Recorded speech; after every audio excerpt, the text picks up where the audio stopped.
I'd like to welcome y'all to Secrets from the South. I'm your friend Scotty Ray, along with my co-host Terry. Now, you'll quickly catch on that we don't sound like the man on the 6 o'clock news. We talk a little slower, and we've got a southern drawl.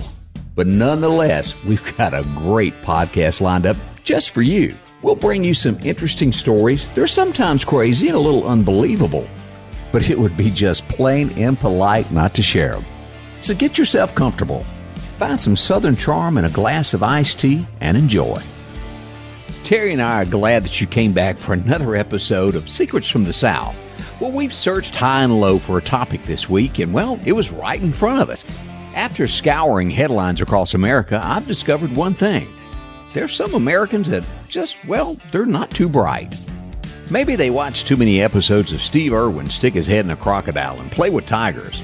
Or maybe it was those late-night binge-watching of Joe Exotic. Maybe if I hadn't listened to Survivor and Eye of the Tiger all this week, or, well, maybe that Buck Owens song put me over the edge of I've got a tiger by the tail. Whatever caused it, this week we're going to dig in and talk about folks that keep pets they shouldn't. I hope you enjoy this week's episode titled The Zoo.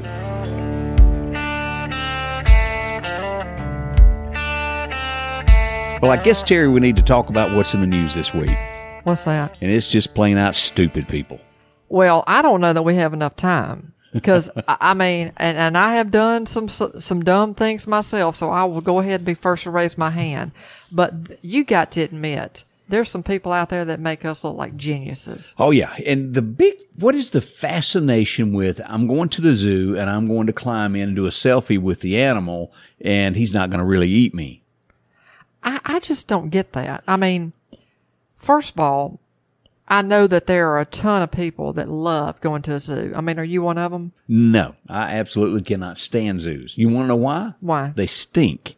Well, I mean, I think you kind of go into it and you realize that they're animals. So, I mean, you're kind of in their environment. So it's not going to be like walking into a field of daisies. I mean, I'll give you that. Well, like Angie watches, I don't know, was it that Animal Plant Kingdom channel thing to where the people work in the zoos, and I watch them, they're shoveling manure, and I think, yeah, that's not what I want to do in life. Well, I mean, and they really enjoy it. Well, there are a lot of animal lovers out there, and we are. I mean, you are, and right. I am, but I don't want to work in no zoo shoveling that well, stuff. I mean, I have a different take on it. I mean, what kid does not love going to the zoo? They all love it. That's why you went. Yeah, my kids did. But my thing is, and this is just me, this is just one of my quirks, and they've gotten a ton better, and I'll speak to that. When my child was younger, I just dreaded it because, and we went, don't get me wrong. There's some of those drive-by ones where you get to see the exotic animals, and that's a whole different discussion that we'll touch on a little bit later. And you get to feed the animals through your vehicle, or they have some kind of vehicle that you navigate through. And then there's your zoo that you're going to have in any major city. And the thing that I didn't like about them years ago is the fact that, I mean, they had small little living quarters. They didn't resemble anything like their natural habitat. True. And I hated that. I mean, they're supposed to live in their normal habitat. And I guess you could almost compare that to maybe like a circus of years ago, how animals were smallly caged and then put out in the spotlight. Yeah, and it just drove me crazy. We've gotten better. You've got Busch Gardens, Animal Kingdom. You've gotten a lot of different places now that really have done a phenomenal job in giving them, number one, bigger spaces, and the environment looks like, as best they can make, something that they would be in, that would be their normal habitat. Correct. And they have plenty of area to roam. I get that, and especially these endangered species. I think if I were one of them, I would rather be protected in a nice, roomy, well cared for zoo than I would be dead. People lose their mind in these things. You're supposed to go and observe and watch them in their natural habitat. You're not supposed to join them. But year after year, guess what they do? They do it. They climb the walls and want to get in there. And then guess what they do? They get hurt. And they want to sue. Well, that's who we are. I mean, we got to sue everybody for everything. What was the case this week? What did the woman do this week she climbed in? What was it she climbed in? The spider monkeys. What are spider monkeys? I don't even know what that is. It's just a type of monkey, but I mean, I'm going to be honest. I'm not a monkey guru. And I think this zoo was in El Paso. I mean, she gets off in there with them. Yeah. I wonder what other spectators were thinking. At this point, I guarantee they weren't watching the monkeys. They're watching the new monkey sitting in there. Yeah. I mean, they're watching her. And it doesn't end up well for her after it breaks the news, does it? No. And does she not think there's going to be somebody walking up, and guess what they're going to have in their hand? Oh, yeah, camera.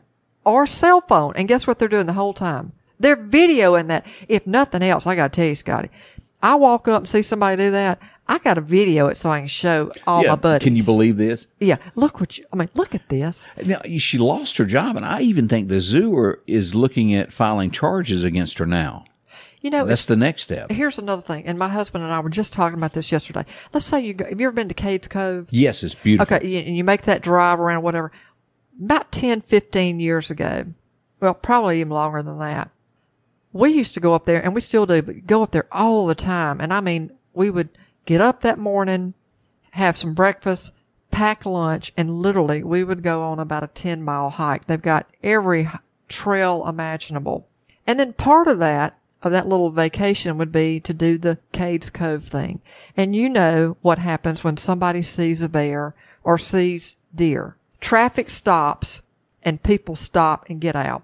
We were no different, at least the first couple of years. And there's several photos, and I'm ashamed to say, because I now know better, of where I'm in pretty close proximity to pretty sizable bucks. And my husband has taken a photo so you can kind of see the distance. In reality, it was probably, I don't know, maybe 15 feet. Now they're saying there are a lot of people that are doing the same stupid thing that I tried. I don't climb fences in zoos. I want to go on the record of saying that, but really tried to get off, and pretty close to them and get a photo taken just so that I could kind of brag and say, look how close I was to this 8-point. I saw a picture of a guy not long ago, I think that was at Cades Cove, that got out, was going to take pictures of an elk there, and the elk started hitting him. Well, that's my point. Guess what happens to the animal when it charges? It does its normal defense mechanism and tries to protect itself. Well, and guess what it does? They'll end up having to put it down. Put it down. And so when he was telling me this, it was such an eye-opener, and we reflected back to the time that I got kind of close to. But you did blow it up and put it on the wall, didn't you? No, I didn't, believe me. And now I'm kind of ashamed to say that I did that. But again, I'm about 15 feet away. We do that at the expense of our gratification. And the thing that gets me is the animals end up being the ones that suffer. Or if you're in the case of this lady, she's lost her job? Yeah, she lost her job over it. She was fired. She worked as I think she worked as a clerical person in a lawyer's office or something like that. But I mean, you know what they're thinking? And I hate to say this, but that firm has a reputation. Correct. Well, the reputation has been tarnished because now everybody is probably going to associate that firm with, oh yeah, y'all were the ones that had the lady that climbed over the fence and played with the spider monkeys. Right.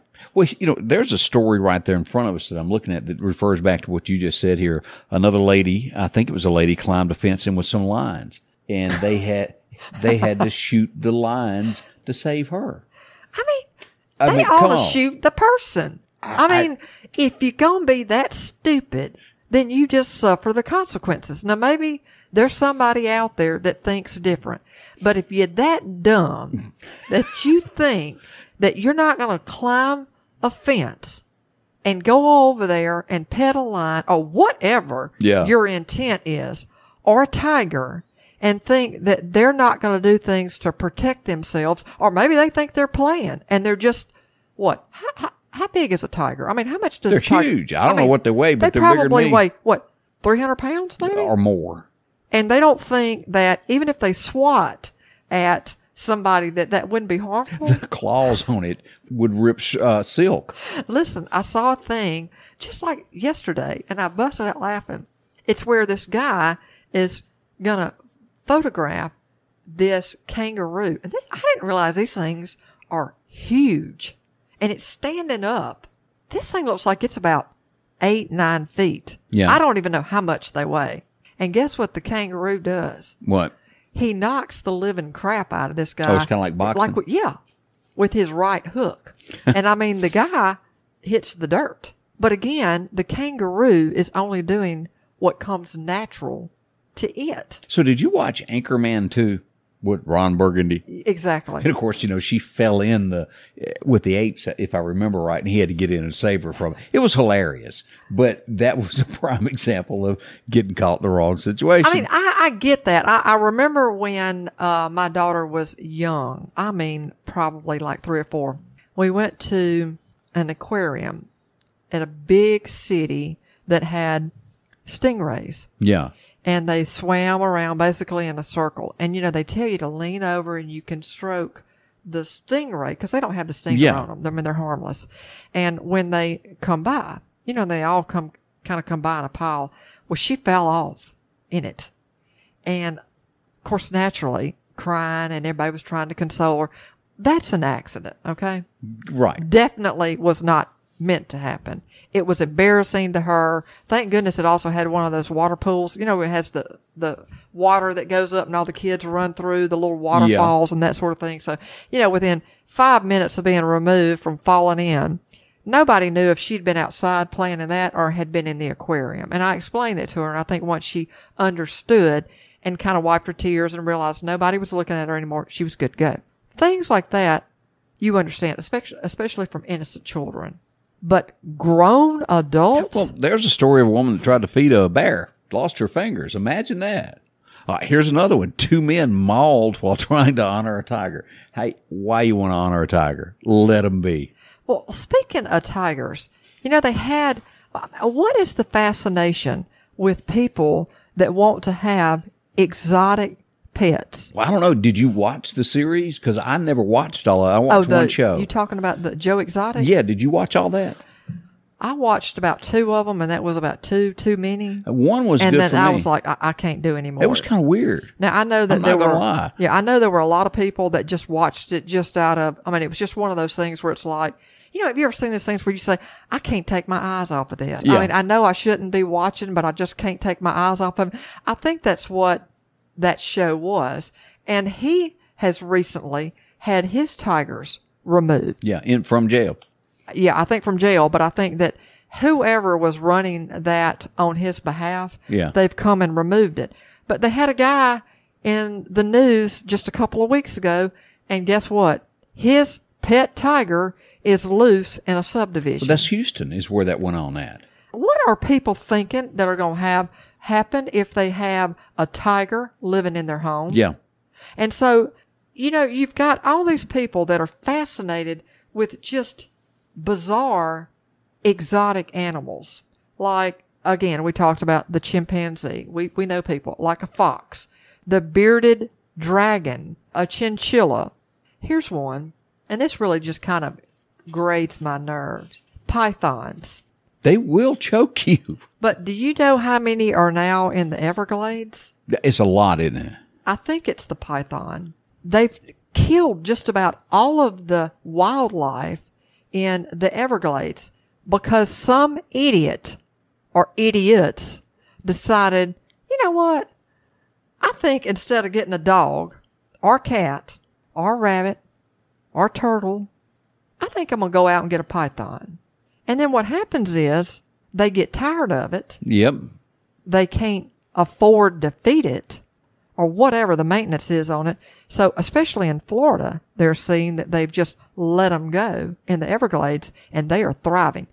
They have a show and they're paying people good money to go, and I think they're killing them. Or either, great idea, because the best snake is a dead snake. Or capturing them because they're killing all of the wildlife. But that's because of a few, or maybe more, maybe it's hundreds of morons that we have running around that decide that they need an animal that we really don't have any business possessing.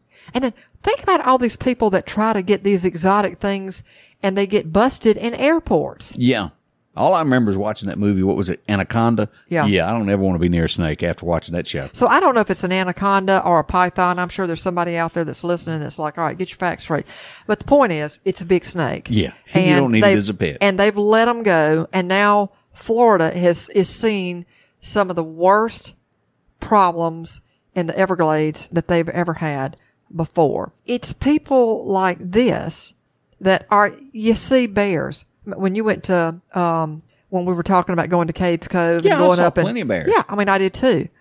You know, I wasn't trying to go be friends with them. No, and I don't want no picture of no bear. And I don't understand why we have so many people that think, at what point are they thinking, I'm just normal, never expressed a desire to be intimate with an animal that is wild. And then all of a sudden they get to walking around and eating popcorn, maybe drink a Coke or two. And they say, you know what? This is getting kind of dull. I think I'm going to liven it up and I'm going to get in the cage with them. I mean, wouldn't you like to just pick their brain and go, what were you thinking? Now, this one that I'm looking at here has to be two rednecks. I mean, your buddy's having a birthday and you want to surprise him. So you think, hey, Earl, come on with me. Let's go down and surprise him tonight at work. The problem is he works at a zoo and you go and hide somewhere to surprise him. Guess what? What? They hid in the tiger thing and they got 8. I mean, you have to really think these things out. You know what? As Jeff Foxworthy would say, here's your sign. Yeah. I mean, dumb doesn't even begin to explain. And I mean, how would you like to be the parent?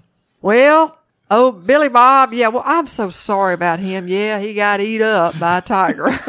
It's just unreal. And, you know, I remember going, and people do this for a living, and I wouldn't want this job. I went to a fair one year, and they bring in this crocodile. It's humongous.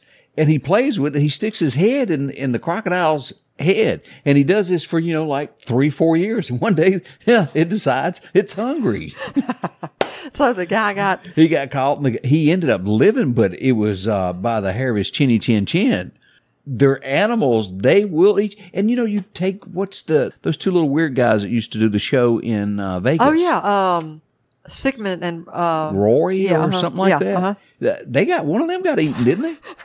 If I remember right. Yes. And they'd had those lions, I guess lions, tigers, whatever they were, it was, for years.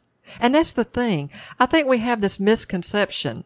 Oh, I'll win them over. And they wouldn't dare do anything to me. I mean, even people that honestly take care of wild animals. I mean, they're not there to be their friend. They're just there to feed them. Right. And to provide medicinal purposes to make sure that they stay healthy and that sort of thing. How many times have you seen where, and that's their profession. And so I'm not knocking them. And then they fall victim to an animal that turned on them. They're wild. There's a reason that they should remain in the wild. Well, it boils down to this, Terry. Now, I guess the best example I can give this is it's kind of like marriage. If you piss your wife off for over 20 years, one night she's going to snap and get your butt. Well, and I mean, think about that. Animals do the same thing. We think, and we know that animals are intelligent. So we don't think that at some point they're going to take enough of our crap or they're going to get tired of this closed cage they live in, or the world that they've been forced into, or the food they've been given, or that they become part of our fascination and they get on this tour. I can't stand carnivals either, where they have the animals and whatever else, and that they're not going to get sick of this world and just, maybe it's, you know, whatever, and they get to, like you said, they snap. Just like the good old wife that over a period of time that says, she's going to bite you. I've had enough. But I think all of the, like the Ringley brothers, all of those, aren't they all shut down now because people just lost interest in it? I think they all have shut. Yeah, and I think there's probably a lot of animal rights groups that have probably said, you know, enough is enough. And I'm probably in that camp. I mean, don't get me wrong. I think that animals like tigers and lions and that sort of thing are fascinating. And the only way that a lot of us are ever going to be able to see them is to be able to go somewhere like Animal Kingdom or something like that and see them as in their normal habitat as we can get. And I love going. I love being able to ride, and I'd love to go take a trip in Africa and see them in their, their natural setting. But to say that I wanted to have one as a pet, or that, life's been real dull for me, I think I'm going to jump in the cage with them and kind of liven things up.